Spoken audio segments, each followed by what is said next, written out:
சூரியன் குரு பரிவர்த்தனை ஆயிருச்சு அப்படின்னா இவங்க அப்பா பண்ண அதே வேலையை இவரும் அந்த பையனும் செய்வாரு. அது தவறு சொல்ல முடியாது. ஏன்னா இது அவருடைய ரத்தத்திலே கலந்தது. கலை இருக்க வரைக்குமே இவரால் சிஎம் ஆக முடியும். அவர் நினைச்சிருந்தா அவர் நல்லா இருக்கும்போதே என் பையனை சிஎம் ஆக்கிடலாம்னு அவர் முடிவு எடுத்திருக்கலாம். இது அப்பாவுக்கு ஆகிற ஜாதகமா ஆகாத ஜாதகமா?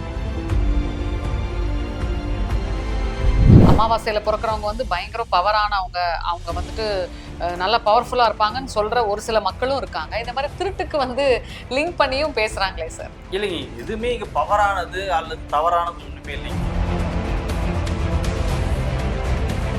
பொய்யவே உண்மை மாதிரி பேசுவான், கண்டுபிடிக்க முடியாது, சரியான அமாவாசையில பிறந்த பையனா இருக்கான் அப்படின்னு சொல்றாங்க.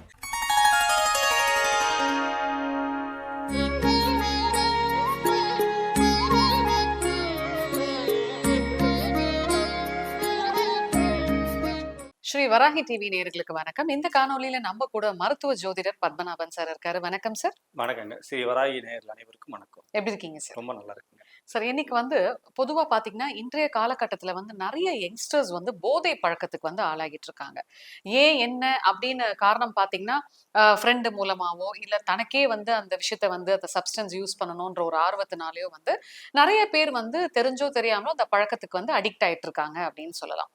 ஜாதகத்துல வச்சு நீங்க எப்படி சார் சொல்வீங்க இவங்களுக்கு போதை பழக்கத்துக்கு ஆளாவாங்க? போதை பழக்கத்துக்கு ஆளாகிறாங்க அப்படின்னா முதல்ல மதிமயக்கம் செய்யறது இல்லைங்களா?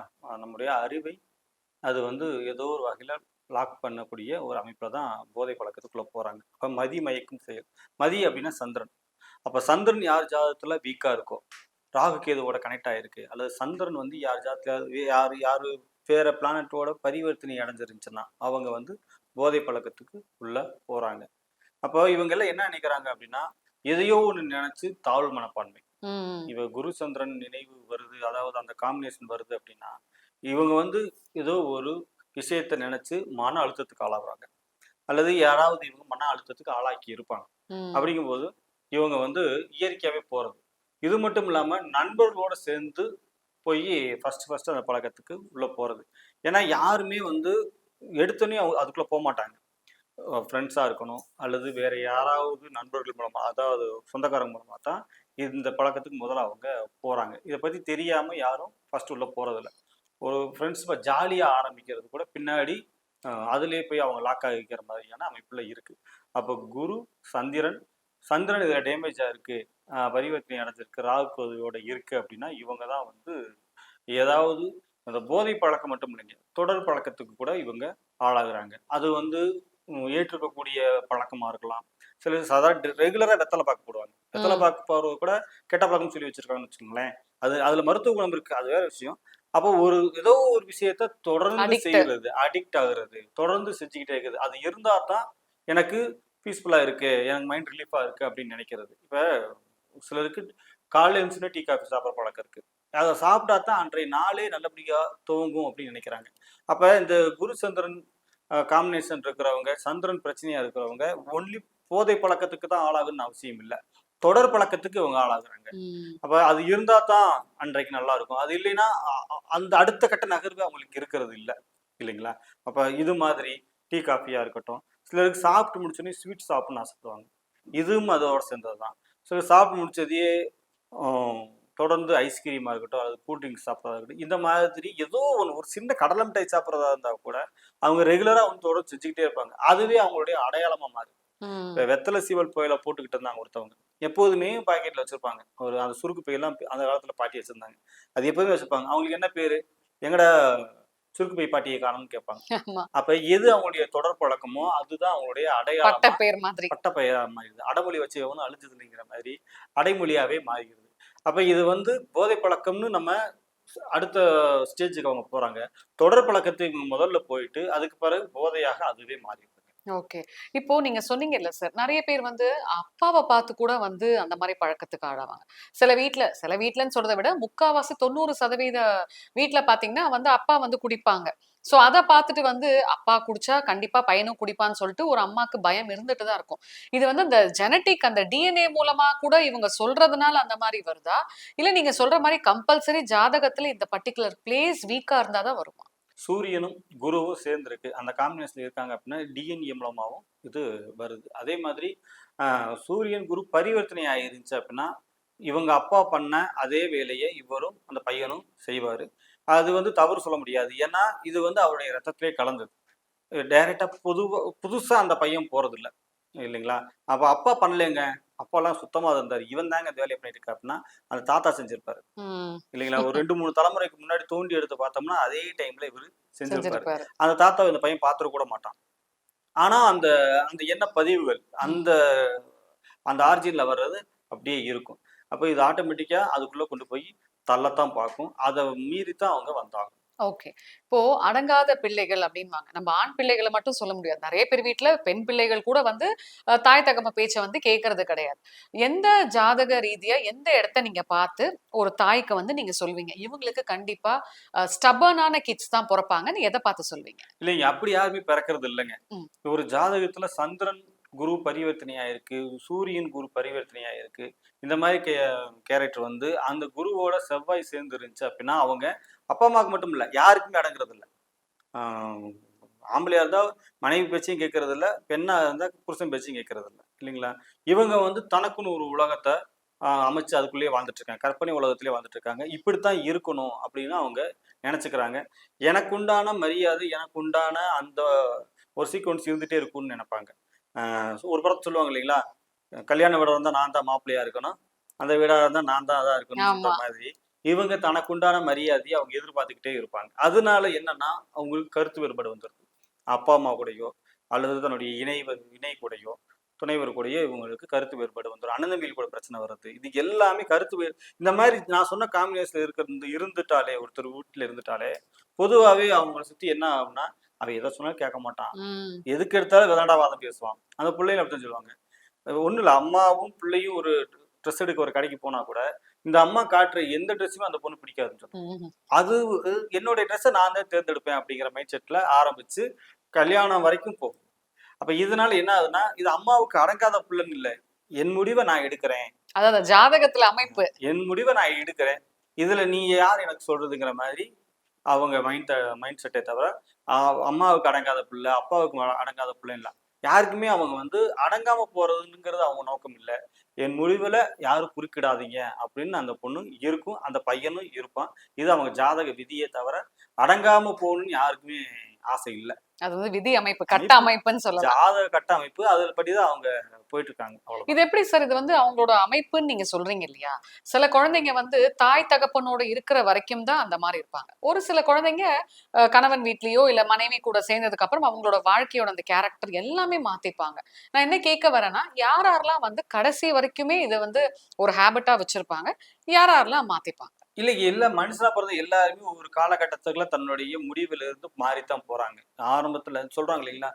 எதிர்த்து எதிர்த்து பேசிட்டு இருக்கான். எத கொண்டு தூக்கி அடிக்கிறான். அப்படிலாம் சில அம்மாக்கள் வந்து குறை சொல்றாங்க. அப்பாக்களும் சொல்றாங்க. எத சொன்னாலும் கேட்க மாட்டேங்கிறான் அப்படின்னு. ஒரு ஒரு எங்க ஊர்ல கூட பெரியவங்கலாம் சொல்லுவாங்க. ரத்தம் சூடா இருக்க வரைக்கும் இந்த ஆட்டம் போடுவேன். ரத்தம் சுண்டிருச்சுன்னா உனக்கு தெரியும்டாங்கிற மாதிரிலாம் சொல்லுவாங்க. அப்ப இப்படிப்பட்ட ஆட்கள் கல்யாணத்துக்கு பிறகு மாறுறாங்க. ம். கல்யாணத்துக்கு அப்புறம் மாறாத ஆட்கள் வந்து குழந்தை பிறந்ததுக்கு அப்புறமாவது மாறுறாங்க. குழந்தை பிறந்ததுக்கு அப்புறம் மாறாத ஆட்கள் பேரன் பேத்தி வந்ததுக்கு அப்புறம் தன்னுடைய நிலையிலிருந்து மாறுறாங்க. ஏன்னா இதுக்கு மேல அவங்களுக்கு அங்க இங்க கேரக்டர் உடம்புல கிடையாது. பலுவும் இல்ல, எதுலயுமே இல்ல. கேரக்டர் இல்ல. அப்போ தன்னுடைய ஆக்டிங் குறையுது அப்படிங்கும்போது ஆட்டோமேட்டிக்கா மனதளவுலயும் அவங்க அத விட்டு வெளிய வரத்தான் பார்க்குறாங்க. அப்ப வெளிய வர்றாங்கல்ல, வெளியில அத விட்டுட்டு வந்து தான் ஆவணும் அவங்க. அப்ப அது இயலாமையா கூட இருக்கலாம். யாரெல்லாம் இந்த மாதிரி நான் சொன்ன காம்பினேஷன்ல சூரியன், சந்திரன் பரிவர்த்தனை, குரு கனெக்ட் ஆயிருக்கு, செவ்வாய் சேர்ந்திருக்கு. இந்த காம்பினேஷன்ல இருக்கவங்களுக்கு தாங்குற அகம்பாவம். அது அகம்பாவம் இல்ல. என்னுடைய முடிவுக்கு நான் என் முடிவு தான் சரி. நான் ம். முடிச்சவங்களுக்கு 3 கால் தான் அப்படிங்கிற மனநிலையில அவங்க இருக்கத்தான் செய்றாங்க. அது பல நேரம் கரெக்ட்டா இருக்கு. சில நேரம் அது தப்பாவும் போயிடுது இல்லைங்களா? சார் இந்த திருட்டு பழக்கம்னு ம். சொல்லுவாங்க. நெறைய பேர் வந்து செயின் திருடுறது. திருட்டுனாலே அது வந்து நெறைய வெரைட்டீஸ் இருக்கு. பணம் திருடுறதுன்னு சொல்லலாம். எந்த ஜாதக இதுல வந்து இந்த மாரி திருட்டு சார்ந்த விஷயங்கள் இருக்கும்னு நெனைக்கிறீங்க? பொதுவாவே இது திருடு சம்பந்தமான விஷயங்கள் எல்லாமே சந்திரன் பேஸ்டு ஜாதகங்கள் தான் இந்த மாரி இருக்கும். பொதுவாவே நம்ம கிராமத்துல கூட சொல்லுவாங்க, அமாவாசையில பிறந்தவன் ம். திருடுனா கூட யாருக்கும் தெரியாது அப்படின்னுவாங்க. இல்லைங்களா? அமாவாசைக்கும் திருட்டுக்கும் என்ன சம்மந்தம்னா, வேற ஒண்ணும் இல்லைங்க. அது சந்திரன் பேஸ்டுங்கிறதுனால அவங்க அப்படி சொல்றாங்க. அமாவாசை எப்படி அமைதியா அப்படியே இருட்டா இருக்கோ, அது என்ன வேலை செஞ்சாலும் வெளிய தெரியாத மாரி இருக்கோ, அதே மாரி இவன் திருடுனாலும் யாருக்கும் தெரியாது, கண்டுபிடிக்க முடியாத அளவுக்கு இவன் திருடுவான், இவன் பொய் பேசினாலும் கண்டுபிடிக்க முடியாது, உண்மை மாதிரியே பேசுவான் அப்படின்னு சொல்லுவாங்க. அது காமெடியாக கூட சொல்லுவாங்க. இவன் பொய்யவே உண்மை மாதிரி பேசுவான், கண்டுபிடிக்க முடியாது, சரியான அமாவாசையில பிறந்த பயலா இருக்கான் அப்படின்னு சொல்றாங்க. இதையே நீங்க அப்படி சினிமாவோட கனெக்ட் பண்ணி பாத்தீங்கன்னா, அமைதிப்படையில அந்த சத்யராஜ் கேரக்டர் பேரு அமாவாசை. அந்த அமாவாசை என்னென்ன மைக்ல பேசுறாரு, இந்த மாதிரி எல்லாம் பேசுறாரு. ஆனா அவரு என்ன பண்ணாலும் வெளியே தெரியாத மாதிரியே இருக்கும். கடைசி வரைக்கும் அது வெளியே தெரியாது.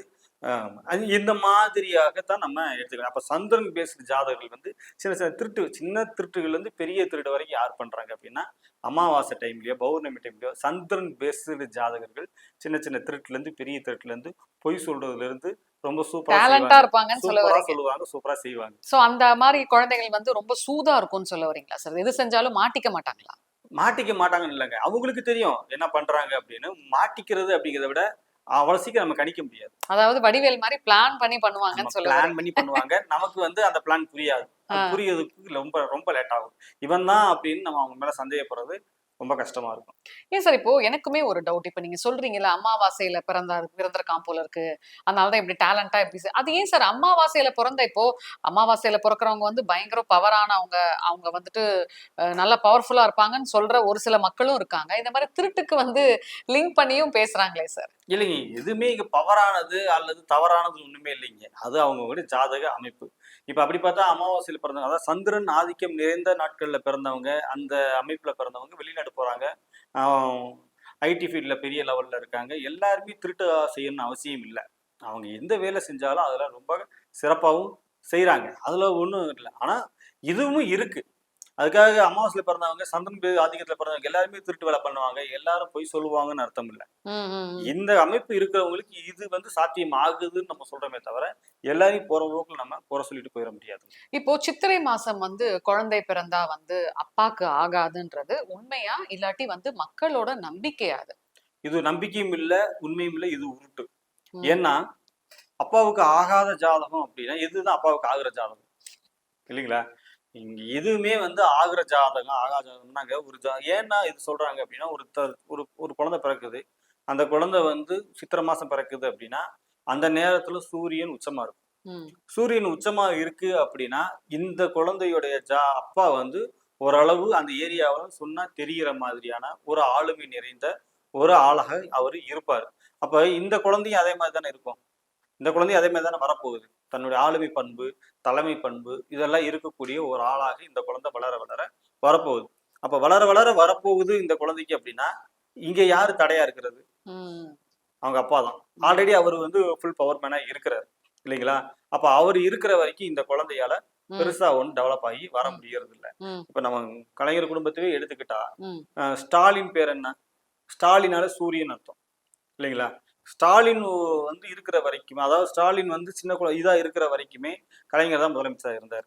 சிஎம்மா டெப்டி சிஎம்மா வந்து போற கடைசியில கொடுத்தாருன்னு வச்சுங்களேன். ஆனா அவர் இருக்கிற கலைஞர் இருக்கிற வரைக்குமே இவரால் சிஎம் ஆக முடியும். அவர் நினைச்சிருந்தா அவர் நல்லா இருக்கும்போதே ஓய்வு, நான் எனக்கு போட முடியல, நான் ஓய்வு எடுத்துக்கிறேன், என் பையனை சிஎம் ஆக்கிடலாம்னு அவர் ஓய்வு முடிவு எடுத்திருக்கலாம். ஆனா அவர் கடைசி வரைக்கும் ஓய்வும் எடுக்கல, அது குறித்து முடிவும் எடுக்கல. இருக்கிற வரைக்கும் முதலமைச்சராக இருந்தார். அப்போ இப்ப இது வந்து அப்பாவுக்கு ஆகிற ஜாதகமா ஆகாத ஜாதகமா அப்படின்னா அது வந்து 2 விதமாகவும் எடுத்துக்கலாம். இவர் இருக்கிற வரைக்கும் சூரியன் பேஸ் ஜாதகத்துல, அதாவது சித்திரை மாசம் பிறந்தவங்களா இருக்கட்டும், சுக்கிரன் நீசமா இருக்க இதுல பிறந்தவங்களா இருக்கட்டும், ஆட்சியில பிறந்தவங்களா இருக்கட்டும், எப்படி பிறந்தாலுமே அவங்க வந்து அப்பாவுக்கு இவங்களுக்கும் இடையே வந்து ஒரு பனிப்போர் நடந்துகிட்டே இருக்கும். நீயா நானாங்கிற மாதிரி. அது வெளியில தெரியணும்னு அவசியம் இல்லை, வெளியே தெரியாமையே உள்ளுக்குள்ள ஓடிடும். இந்த அதிர்ஷ்டம் அப்படின்றது நீங்க ஜாதக ரீதியா நம்புறீங்களா சார்? அதிர்ஷ்டம் அப்படிங்கிறது ஜாதக ரீதியா எதுவுமே நம்பிக்கை. முதல் ஜாதகங்கிறது நம்பிக்கை இல்லைங்க, ஜாதகங்கிறது கணிதம். முதல்ல அதை புரிஞ்சுக்கணும். ஜாதகங்கிறது நம்புறீங்களா அப்படின்னா அமானுஷத்தை தான் நம்பணும். கண்ணுக்கு தெரியாத ஒரு விஷயத்தான் நம்ம நம்பணுமே தவிர கிரகங்கள் நம்ம கண்ணுக்கு தெரியுதுன்னு. கிரகங்கள் இல்லாத நம்ம வந்து சந்திரனை பாக்குறோம், சூரியனை பாக்குறோம், சுக்கரனை பாக்குறோம், குருவை பாக்குறோம், புதனை பாக்குறோம், எல்லா கிரகங்களும் நம்ம பார்த்துட்டு தான் இருக்கோம். ராகுக்கு இது மட்டும் கிரகம் கிடையாது, அது வந்து ஒரு கணித புள்ளி. அது சாயா கிரகங்கிறாங்க, நிழல் கிரகங்கிறாங்க, ஆனா அது ஒரு கணித புள்ளி. மற்றபடி 7 கிரகங்களையும் நம்மளால பார்க்க முடியும். குருங்கிறது பூமியில தான் நம்ம இருந்துட்டு இருக்கோம். அப்ப எல்லா கிரகங்களும் கண்ணுக்கு தெரியுது. கண்ணுக்கு தெரியுது எதையும் நம்ம நம்பணும்னு அவசியம் இல்லை, நம்ம தான் பார்க்கணும். அதனால அது வந்து இதை நம்புறீங்களா, ஜோசியத்தை நம்புறீங்களா? யாராவது உங்ககிட்ட ஜோசியத்தை நம்புறீங்களான்னு கேட்டா அவங்கள பார்த்து நமக்கு சிரிப்பு தான் வரும். ஆமா. ம். எப்படி நம்ம கண்ணுக்கு பார்க்குற விஷயத்த எப்படி இவங்க நம்புறியான்னு கேட்குறாங்க. கரெக்ட். கண்ணுக்கு தெரியாத விஷயத்த நம்ம நம்புறியான்னு கேக்குறேன். நம்புறீங்களா இல்லையான்னு கேட்கலாம். இல்லைங்களா? அப்ப கிரகங்கள் எல்லாமே நம்ம பார்க்குறோம். கிரகங்கள் நம்ம வாழ்க்கையில என்னென்ன மாதிரியான இம்பேக்ட்ட குடுக்குது அப்படின்னு ஜோதிட கணிதங்கள் மூலமாக நம்ம எடுத்துக்கிறோம். அப்ப அதுக்கு டைரக்ட்டா கிரகங்கள் தான் நம்ம வாழ்க்கையில பண்ணுதா அப்படின்னா, கிரகங்களுக்கும் நம்ம வாழ்க்கைக்கும் தொடர்பு இல்ல. கிரகங்கள் மூலமாக நம்ம வாழ்க்கையில என்ன மாரியான சம்பவங்கள் நடக்குதுங்கிறத ஒரு அனுமானம் பண்ணுவதற்காக ஒரு கணித புள்ளியாக கிரகங்கள பூரா பயன்படுத்துறோம். இவ்வளவுதான். அப்புறம் இங்க அதிர்ஷ்டம்னு கேட்கிறீங்க. ம். அதிர்ஷ்டம் அப்படிங்கிறது ஒண்ணுமே இல்லங்க. ம். ம். அப்படி ஒண்ணும் நமக்கு ஜாதக ரீதியா எந்த ஒரு இதுவும் கிடையாது. சில பேர்லாம் அப்ப இத நம்ம சொல்லிட்டோம் அப்படின்னா, சில ஜாதகத்துல வந்து பாத்தீங்கன்னா, செவ்வாயும் சுக்கிரனும் சேர்ந்து இருந்துச்சுன்னா, அவங்களுக்கு அதிர்ஷ்டமானது, ம். புதையல்லாம் கிடைக்கும் ஆமா சார். அப்படின்னு நெனச்சிட்டு இருக்கிறாங்க. அப்படிலாம் ஒண்ணுமே இல்லைங்க. அதிர்ஷ்டமா இருக்குது அப்படின்னா, என் ஜாதகத்துல பண வரவுக்கான காலகட்டம், சுக்கிர திசை நடக்கும் பொழுதோ, சுக்கிர புத்தி நடக்கும் பொழுதோ, பண வரவு எனக்கு வரணும்னு இருந்துச்சுன்னா, எப்படி இருந்தாலும் பணம் ஏதாவது வந்துரும். ஒரு சோர்ஸ்ல வரும். ஏதோ ஒரு சோர்ஸ்ல வந்துரும். அதுக்காக எவ்வளவு வந்துரும்? கோடிக்கணக்குல வந்துரும். என் தகுதிக்கு எவ்வளவோ, நான் எவ்வளவு உழைச்சனோ, அதுக்கான வருமானம் எனக்கு வரும். அவ்வளவுதான் வருமே தவிர, உனக்கு அதிர்ஷ்டம் வரும் அப்படின்னா, கூரைய பிச்சுக்கிட்டுலாம் வராது. ஏன் கூரைய பிச்சுக்கிட்டு வராது? எல்லாம் நமக்கு மோல்டு என்ன போட்டாங்க. வருமோ அதானே இல்ல வருமா? எல்லாம் மோல்டு போட்டாங்க. ஐய்யய்யோ! இல்லைங்களா? அப்படிலாம் வரவே வராதுங்க. என் தகுதிக்கு என்னவோ அது மட்டும் தான் வருமே தவிர, இத மீறி எ எதுவுமே வராது, எதுவுமே நடக்காது. Okay sir. இப்போ ஒரு சில பெற்றோர்களா இருக்கட்டும், இல்ல தாத்தா, பாட்டி இவங்கலாம் சொல்லி பார்த்துருக்கோம். என் பேரன் பொறந்த நேரம் அப்படின்னு சொல்லிட்டு ஒரு பாட்டி சொல்லுவாங்க. இல்ல அப்பா, அம்மா பார்த்தீங்கன்னா, என் புள்ள பொறந்த நேரம் நான் வந்து பிசினஸ் ஆரம்பிச்சேன். என் புள்ள பொறந்த நேரம் எனக்கு கவர்ன்மென்ட் ஜாப் கிடைச்சுச்சு அப்படின்னுவாங்க. சோ இது எல்லாமே வந்து அவங்க எத வச்சு சொல்றாங்க? அவங்களோட நம்பிக்கையா எப்படி சார் அது? இல்லைங்க. அது உண்மைதாங்க. ஏன்னா, இந்த காலகட்டத்தில அந்த குழந்தை பிறக்கணும் அப்படிங்கும்போது, ஏன் அந்த பிள்ளைய பத்தி சொல்றாங்க அப்படின்னா,